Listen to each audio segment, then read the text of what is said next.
लक्ष्मी जी की 2 बहुएं थी, सुमन और राधिका, और 2 बेटे, अजय और सुशील। लेकिन लक्ष्मी जी के बहू बेटे उनको अपने साथ रखने को तैयार नहीं थे। बहुओं के तेज स्वभाव के चलते लक्ष्मी जी को अपना ही घर छोड़कर एक किराए की कोठरी में रहना पड़ रहा था। कुछ दिनों से उनके बेटों ने उन्हें पैसे देना भी बंद कर दिया था। ऐसी स्थिति में लक्ष्मी जी ने अपनी जमा पूंजी से एक छोटी सी दुकान खोली। एक दिन शाम के वक्त, अजय सुनते हो, तुम्हारी माँ ने दुकान खोली है। दुकान अब इस उम्र में दुकान पर बैठेगी वो। अब क्या किया जा सकता है, माँ की तो बुद्धि सठिया गई है। मोहल्ले में मजाक बनाएंगे सब हमारा। अरे जेठ जी, इसमें परेशानी क्या है अगर सासू माँ ने दुकान खोली है? हाँ, राधिका ठीक तो कह रही है। अपनी दुकान पर बैठी रहेगी, कम से कम हमें परेशान तो नहीं करेंगी। हाँ, वैसे बात तो ठीक है। खुद के 2 पैसे कमाएंगी तो कभी कभार हमें जो खर्चा देना पड़ता है ना, वो भी देने से बच जाएंगे हम लोग। फिर किस बात की परेशानी, खोलने दो माँ को दुकान, हमें क्या।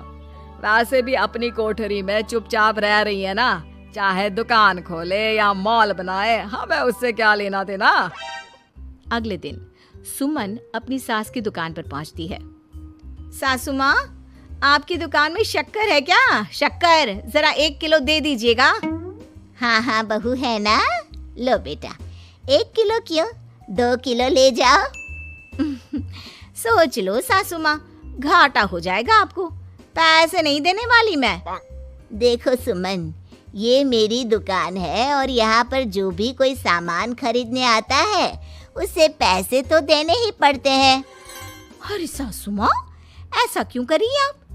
अरे देखो ना, घर पर आपका बेटा और पोते पोती दूध में शक्कर डालने के लिए कब से इंतजार कर रहे हैं। जरा उनके बारे में तो सोचिए। अरे ऐसी बात है क्या? अब मुझे नहीं पता था। बहू एक काम करो, वैसे भी पहली बार आई हो ना, ये शक्कर तुम ऐसे ही ले जाओ, पैसे देने की जरूरत नहीं है। अगले दिन राधिका भी अपनी सास की दुकान पर पहुंचती है। प्रणाम सासू माँ, कैसी चल रही है आपकी दुकान? बस बेटा, जैसे तैसे करके काम चला रही हूँ। तुम बताओ, घर में सब राजी खुशी है ना?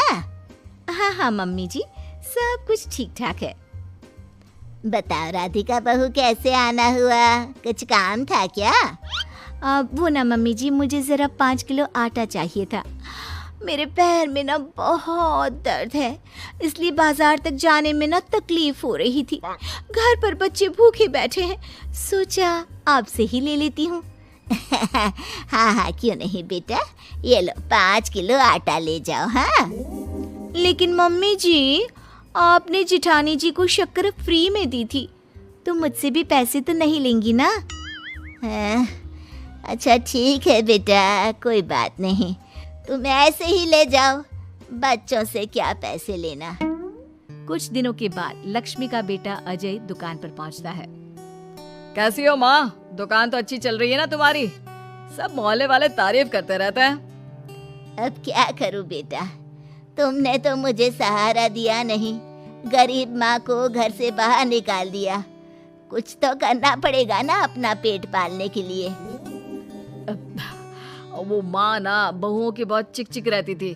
अब देखो कितनी अच्छी जिंदगी है तुम्हारी, खुद कमाती हो, खुद खर्च करती हो, इससे अच्छी भला कोई जिंदगी हो सकती है क्या?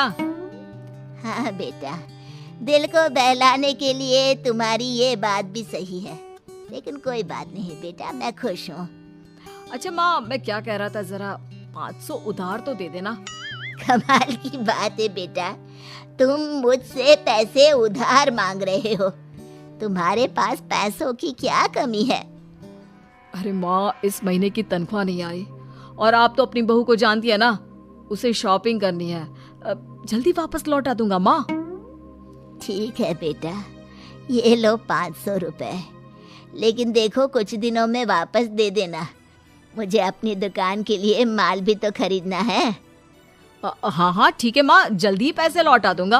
बहुत दिनों तक अजय अपनी माँ लक्ष्मी के पैसे वापस नहीं देता और सुमन और राधिका बार बार किसी न किसी बहाने से अपनी सास लक्ष्मी की दुकान से बिना पैसे दिए खूब सारा सामान ले आती है, जिसकी वजह से लक्ष्मी को अपनी दुकान में बहुत घाटा होता है। फिर एक दिन जब राधिका सामान लेने के लिए लक्ष्मी की दुकान पर पहुंचती है, सासू माँ, जरा वो 1 किलो दाल तो देना। नहीं बहू, अब मैं तुम्हें या सुमन को कोई सामान फ्री में नहीं देने वाली। तुम लोगों ने कभी कोई मदद नहीं की मेरी, उल्टा मेरी दुकान से फ्री का सामान ले जाकर मुझे मुश्किल में डाल दिया है। लेकिन मम्मी जी, हम तो आपके बच्चे हैं ना। अगर इतना ही मेरे बच्चे हो तो फिर मुझे घर से बाहर क्यों निकाल दिया? देख बहू, अब मैं तुम्हें 1 रुपए का सामान भी फ्री में नहीं दूंगी। और जाकर सुमन को भी कह देना, आए दिन तुम्हारा पति मुझसे उधार ले जाता है और वापस भी नहीं लौटाता। राधिका गुस्से में घर वापस आती है। घर आने के बाद, क्या हुआ राधिका, बहुत गुस्से में लग रही हो तुम? सासू माँ की दुकान पर गई थी ना? सासू माँ का तो कुछ करना पड़ेगा, जब से ये दुकान खोलकर बैठी है। अक्कड़ तो देखो उनकी। अरे लेकिन हुआ क्या है? होना क्या है, दाल लेने गई थी, मुझे 4 बातें सुनाकर उल्टा भेज दिया, कुछ दिया भी नहीं। ये तो सासू माँ ने ठीक नहीं किया। देखो मेरे पास ना एक बहुत अच्छा प्लान है। कैसा प्लान भाभी? हम अपनी सासू माँ की दुकान में किसी चोर से कहकर चोरी करवा देते हैं और सारा सामान अपने घर मंगवा लेंगे। उसके बाद हमारे पास फ्री में सामान भी आ जाएगा और सासू माँ की अकल भी ठिकाने आ जाएगी। ठीक है भाभी, मैं आपका पूरा साथ दूंगी। अब जल्दी से ये काम करवा दीजिए। और 2 दिनों के बाद सुमन और राधिका एक चोर से मिलकर लक्ष्मी की दुकान में चोरी करवा देते हैं। हे भगवान, ये क्या हो गया? इस उम्र में जैसे तैसे अपना गुजारा कर रही थी, लेकिन चोर मेरा सारा सामान लेकर चले गए। अबे क्या होगा? तभी वहां पर राधिका और सुमन पहुंच जाती है। क्या हुआ सासू माँ, बहुत दुखी लग रही हैं आप? अरे क्या बताऊं, मेरी दुकान का सारा माल चोरी हो गया। अब अगर आप अपने ही बहू बेटे को सामान नहीं देंगी तो ऐसा तो होगा ना सासू माँ। अब राधिका की बात सुनकर लक्ष्मी को यकीन हो जाता है कि इस चोरी के पीछे कहीं ना कहीं उसकी दोनों बहुओं का ही हाथ है। लक्ष्मी एक प्लान बनाती है, पैसे उधार लेकर अपनी दुकान में फिर से खूब सारा सामान ले आती है। अरे भाभी, देखा आपने, सासू माँ की दुकान तो फिर से सामान से भर गई है। हाँ वही तो, मैं तो सोच रही थी कि एक बार में उनकी अकल ठिकाने आ जाएगी, पर लगता है फिर से कुछ करना पड़ेगा। लेकिन अब हम क्या कर सकते हैं? अरे वही जो हमने पहले किया था। इसका मतलब फिर से चोरी करवाएंगे?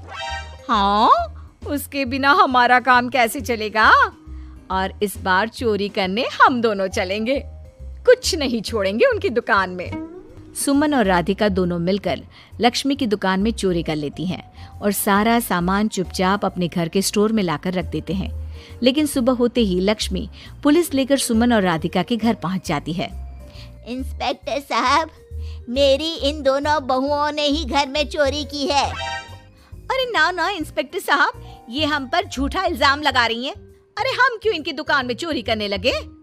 माँ, आपको शर्म नहीं आती अपनी बहू पर झूठा इल्जाम लगाते हुए? हाँ माँ, हम आपके बेटे हैं और ये आपकी बहुएं हैं, आप ऐसा कैसे कर सकती हैं? लक्ष्मी जी, क्या आपके पास कोई सबूत है? अरे इंस्पेक्टर साहब, आप इनकी बातों में मत आइए। ये हमारी माँ है और इनकी दिमागी हालत ठीक नहीं है, इसीलिए तो हमसे अलग रहती हैं। इंस्पेक्टर साहब, मेरी दिमागी हालत बिल्कुल ठीक है और मेरे पास इन दोनों के खिलाफ बहुत बड़ा सबूत है। बताइए, क्या सबूत है आपके पास? आप जरा मेरी दोनों बहुओं के हाथ पानी से धुलवा दो, फिर सब कुछ साफ साफ पता चल जाएगा। अरे हाथ पानी से धोने से क्या होगा माँ? आप दोनों मेरे सामने अपने हाथों पर पानी डालिए। जैसे ही राधिका और सुमन अपने हाथ पानी में डालती हैं, उनके हाथों का रंग लाल हो जाता है और ये देखकर सब लोग हैरान रह जाते हैं। अरे ये क्या, तुम्हारे हाथों का रंग अचानक से लाल कैसे हो गया? क्योंकि मैंने अपनी दुकान के सारे सामान पर एक तरह का केमिकल लगा कर रखा था। मुझे पता था जो भी चोरी करने आएगा वो सामान को अपने हाथों से उठाएगा और उसके हाथों पर रंग लग जाएगा। अरे माँ, आप तो बहुत चालाक निकली। इसे चालाक नहीं बेटा, बुद्धिमान कहते हैं। और जिसके तुम्हारे जैसे बहू बेटे हो उसे थोड़ा बहुत तो अपनी अकल से काम लेना ही पड़ता है ना। शर्म नहीं आती आप लोगों को अपनी ही माँ को परेशान करते हुए? हमें माफ कर दीजिए सासू माँ, हम आइंदा ऐसी गलती कभी नहीं करेंगे। और हाँ, आपको अपने साथ रखेंगे, आपकी सेवा करेंगे और पूरी इज्जत भी देंगे। हमें माफ कर दीजिए।